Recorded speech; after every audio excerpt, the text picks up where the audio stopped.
ஏக்கா அந்த வாரேக்கா. என்னக்கா? குழந்தை நீ சொன்னல உன் மாமியார்ட்ட போய் பணம் கேட்ட கிடைக்கும் நீ அதே மாதிரி போய் கேட்டேன் குழந்தை. உன் மாமியார் உடனே பணத்தை எடுத்து தந்துட்டாவ. அப்படியாக்கா? தந்தாவளோ? ஆமா குழந்தை, தந்தாவ வாங்கிட்டு வந்துட்டேன். நீ சொன்னல நீ சரோஜா குறைச்சோன்னா தந்துருவாவ நீ அதே மாதிரி கொஞ்சம் குறைச்சிதான் பேசினேன். உடனே ரூபாய் எடுத்து தந்துட்டாவ. ஏக்கா யாருக்கு நிக்கா பணம் கேட்டிய? குழந்தை என் பிள்ளைகளுக்கு ஸ்கூல் ஃபீஸ் கேட்டனோ அதுக்கு பணம் தேவைப்படுதுன்னு கேட்டேன் பாத்துக்க. அதனால அவிய தந்துட்டாவ. 6 மாசத்துல திருப்பி தந்துறியன்னு சொல்லி வாங்கியிருக்கேன் குழந்தை. அப்படியாக்கா? சரி சரி. இந்த டோப்பாமெண்ட் 6 மாசத்துல கொடுத்துருவா. இட்லி வியாபாரம் பண்றதுல பெரிய ஆளாச்சே. சீக்கிரம் கொண்டு போய் அவட்ட பணத்தை கொடுங்கக்கா. உடனே வியாபாரத்தை ஆரம்பிக்கட்டும்.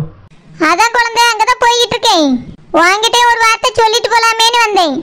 நீ கொடுத்த ஐடியால தான் உன் மாமியார் பணம் தந்துட்டாவ. ரோசப்பக்கா எனக்கு தெரியாத என் மாமியாரை பத்தி.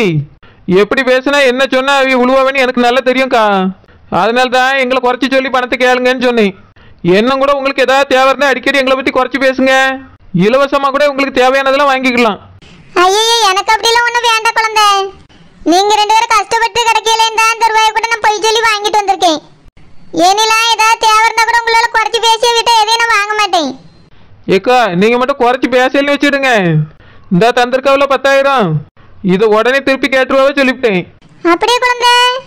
ஆமாக்கா, உங்ககிட்ட வட்டி போட்டி கூட கேட்கறதுக்கு நிறைய வாய்ப்பு இருக்கு. அதனால மாமியார் பார்க்கும்போது எங்களை பத்தி புகழ்ந்து மட்டும் ஒரு வார்த்தை பேசி விடாதுங்க. அப்பப்போ சின்ன சின்னதா குறைச்சி பேசுங்க. அப்பதான் இதே மெயின்டைன் ஆகும். ஏன் பணம் கூட இப்போதைக்கு நீ தர வேண்டாம்னு சொல்லிடுவாவே. இதுவே புகழ்ந்து ஒரு வார்த்தை பேசிட்டியே பணத்தை உடனே எண்ணி கொடுக்க வேண்டியிருக்கும். ஜாக்கிரதை. சரி குழந்தை, நான் போய் சரோஜாட்ட பணத்தை கொடுத்துட்டு வரேன். சரிக்கா, கொடுத்துட்டு வாங்க. நான் இங்கேயே வெயிட் பண்ணிட்டு இருக்கேன். வந்த பிறகு கதை பேசுவோம். சரி குழந்தை, நான் உனக்கு சாப்பாடு எடுத்துட்டு வரணும்னு நினைச்சேன். அப்படியே ரூபாய் பார்த்தோன்னே வந்துட்டேன் பாத்துக்க. இதை சரோஜாட்ட கொடுத்துட்டு நான் போய் சாப்பாடு எடுத்துட்டு வரேன். நீ வெளியே உட்காந்துருக்காத, உள்ள போய் இருன்னு படுத்துக்கிறேன். சரிக்கா, போயிட்டு வாங்க. இந்த டோப்பமெண்ட்ட சீக்கிரமா இட்லி கடை போடணுமான்னு சொல்லிருங்க. சரி குழந்தை, போடுவா. நான் போயிட்டு வரேன். சரிக்கா. இந்த ஐடியா நல்லா இருக்கு.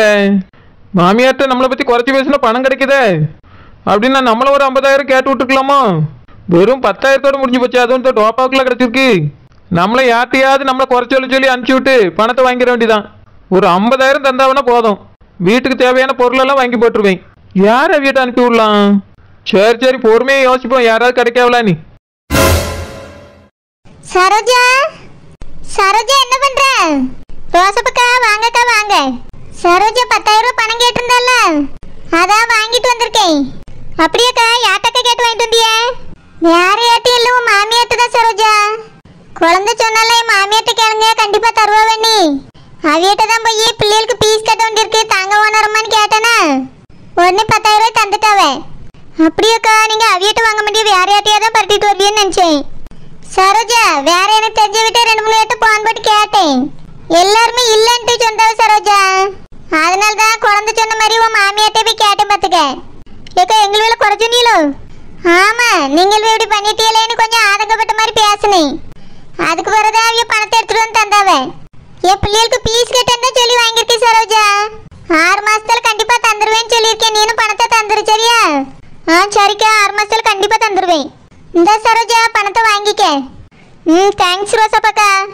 சரோஜா யார் உங்ககிட்ட கேட்டாலும் நான் உன் மாமியார்ட்ட வாங்கி தந்தேன்னு சொல்லிடாத சரியா? நான் தந்தேன்னு வேணா சொல்லிக்க, உன் மாமியார்ட்ட வாங்கினேன்னு சொல்லாத. ஏன்னா அவிய காதுக்கு போயிட்டுனா அதுக்கு பிறகு நான் என்னைக்கா கடன் கேட்டா கூட தரமாட்டாவ. ஏன் அதுக்கு பிறகு நான் அந்த வீட்டில் இருக்கதே கஷ்டம், என்னையும் துரத்துனான்னு துரத்தி விடுவாவ. ஏக்கா அதெல்லாம் நான் எப்படி உங்களுக்கு சொல்லுவேன்? எனக்கு நீங்க பணம் வாங்கி தந்ததே பெரிய விஷயம்க்கா. நான் சொல்ல மாட்டேன், யார்ட்டையும் சொல்ல மாட்டேன், புருஷன்ட்ட கூட சொல்ல மாட்டேன். சரி சரோஜா. அம்மா இட்லி கடை என்னையில இருந்து ஆரம்பிக்க போற? ஏக்கா நாளையில இருந்தே ஆரம்பிச்சிருவேன்க்கா. எதுக்கு நாளை கடத்தணும்? நாளைக்கே ஆரம்பிச்சிட வேண்டியதான். எல்லா பொருட்களும் இருக்கு, சாமான் மட்டும் தான் வாங்கணும். பணம் தான் வந்துட்டுல, உடனே எல்லா பொருட்களையும் வாங்கிட்டு நாளைக்கே இட்லி கடையை ஆரம்பிச்சிட வேண்டியதான். ஏக்கா நீங்களும் உங்களுக்கு தெரிஞ்ச வீடெல்லாம் சொல்லிருங்கக்கா, இட்லி கடை போட போறேன் நீ. சரி சரோஜா, நான் பச்சை கிளிட்ட சொன்னாலே எல்லாத்தையும் அவ சொல்லிவிடுவா. சரிக்கா, தெரிஞ்ச வீட்டெல்லாம் நீங்களும் சொல்லிருங்க. கண்டிப்பா நான் இட்லி கடை போட்டுக்கேன்னு தெரிஞ்சா எல்லாருமே வருவாவே. ஆமா சரோஜா, எல்லாரும் வருவாவே. நானும் என் பிள்ளைகளுக்கு நாளைக்கு இட்லி வாங்கக்கு உன் கடைக்கே வாரேன். சரிக்கா. சரோஜா ரூபாய் இருக்கு, நீ 10,000 ஜாமான் வாங்கிறாத. ஒரு 5,000 போல ஜாமான் வாங்கிட்டு 5,000 வச்சுக்க. நாளைக்கு ஒரு 2 கிலோ அரிசி போல போடு. வியாபாரம் எப்படி ஆகுதுன்னு பார்த்துட்டு அடுத்த நாள் ஒரு கிலோவா கூட்டு சரியா? சரிக்கா. பார்த்துக்க, பணத்தை பத்திரமா வச்சுக்க சரோஜா. நான் போயிட்டு வரட்டுமா? சரிக்கா, போயிட்டு வாங்க. அப்புறம் சரோஜா ஏதாவது வேலை இருந்தா சொல்லு, நான் வேணா வந்து செஞ்சு தரேன். இருக்கட்டக்கா, நான் பார்த்துக்கிட்டேன். என்னால் முடியலன்னா உங்களை கூப்பிடு. நீங்கள் போயிட்டு வாங்கக்கா. சரி சரோஜா. முதல்ல ஆனந்துக்கு போன் போட்டு அவரை வர சொல்லணும். நம்ம ஹோட்டல் கடையில் போய் அந்த கடையை காலி பண்ணி கொடுத்துட்டு நம்மளுக்கு தேவையான பொருட்கள்லாம் வீட்டுக்கு எடுத்துட்டு வர சொல்லணும். நாளையில இருந்து இட்லி கடையை போட்ட வேண்டியதுதான். ஷரட்டு பாபு, உள்ளெல்லாம் போக வேண்டாம்ப்பா, இங்க இருந்தே கூப்பிடு. பிரியங்கா, பிரியங்கா, மாமா, மாமா, பிரியங்கா. ஈவியலா, ஈவியதுக்கு இப்ப வந்து நிக்காத. ஆனா எல்லாம் முடிஞ்சிட்டல. வேற வேதுக்கு இத்தனை நாள் கழிச்சு இன்னைக்கு வந்திருக்காவ. என்னன்னு போய் கேப்போம். வாங்க வாங்க. எதுக்கு வெளியவே நின்னுட்டு இருக்கீங்க? உள்ள வர வேண்டியதானே? இருக்கட்டும் அகிலாண்டக்கா, வெளியவே நிக்கும். ஆமா, எதுக்கு வந்திருக்கீங்க? இது என்ன கேள்வி? எதுக்கு வருவாவ? எங்க மருமவளை கூட்டிட்டு போக தான் வந்திருக்கோம். ஆனா எல்லாம் முடிஞ்சு போச்சுல்ல. நீங்கள் வர அந்த பிள்ளையை துரத்தி விட்டுருக்கீங்க, அதுவும் அடிச்சு. திரும்ப இப்ப எதுக்கு கூட வந்திருக்கேன்னு நாடகம் போடுறியே? இங்க பாடுங்க, நாங்க ஒன்னும் அடிச்சுலாம் துரத்தல. தெரியும் தெரியும், எங்களுக்கு எல்லாம் தெரியும். பாவம் அந்த பிரியங்கா பிள்ளை. அவ ஆட்டாக்காரி கூட ஒரு நாள் கை நீட்டி அடிச்சது கிடையாது. ஆனா உங்க மகன் அடிச்சு அவளை பட்டி விட்டுருக்காரு. நீங்களும் அதை பார்த்துக்கிட்டு சும்மா இருந்திருக்கீங்க.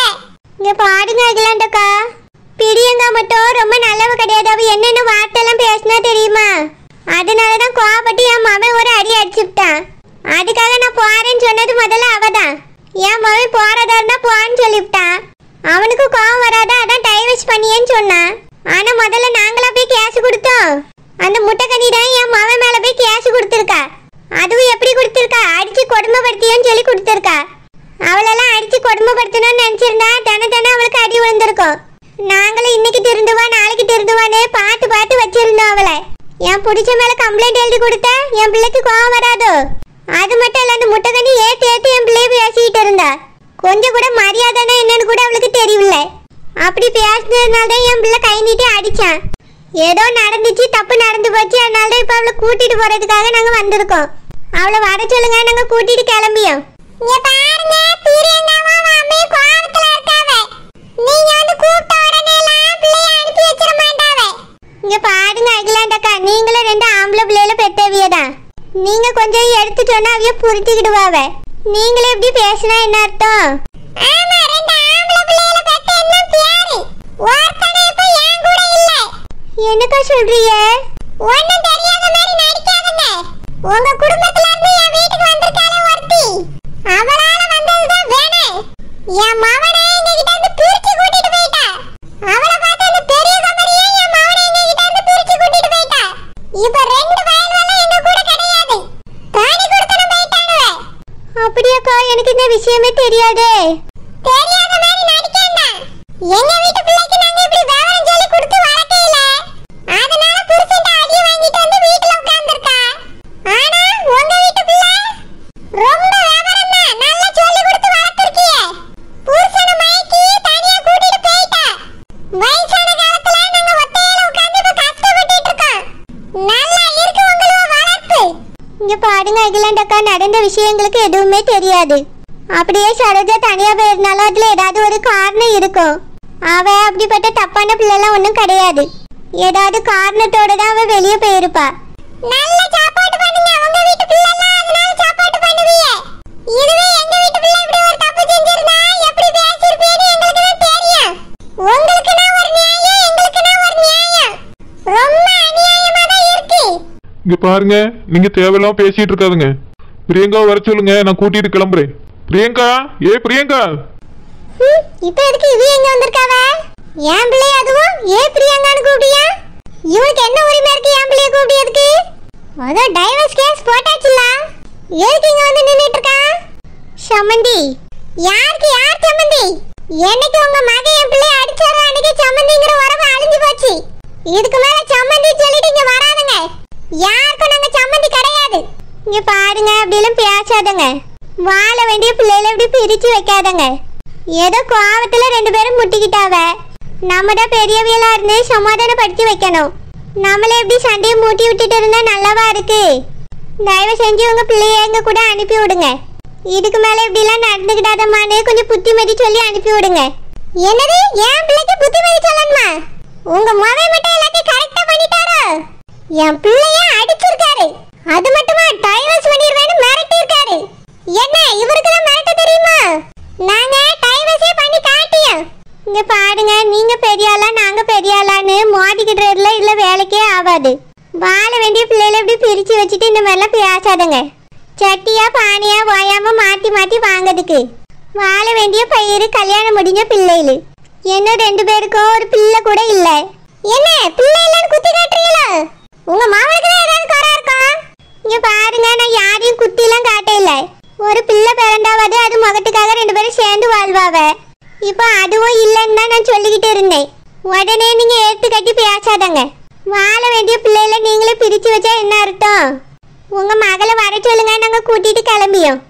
ஏன் மக வர மாட்டா, இவரு கூட வாழ மாட்டா. உங்க வீட்டுக்கு வந்து என் பிள்ளை வாழ்றதை விட என் வீட்டுல என் பிள்ளை இருக்கிறதே நல்லது. மரியாதை இங்க இருந்து கிளம்பிருங்க. இல்ல என் மகளுக்கு என்ன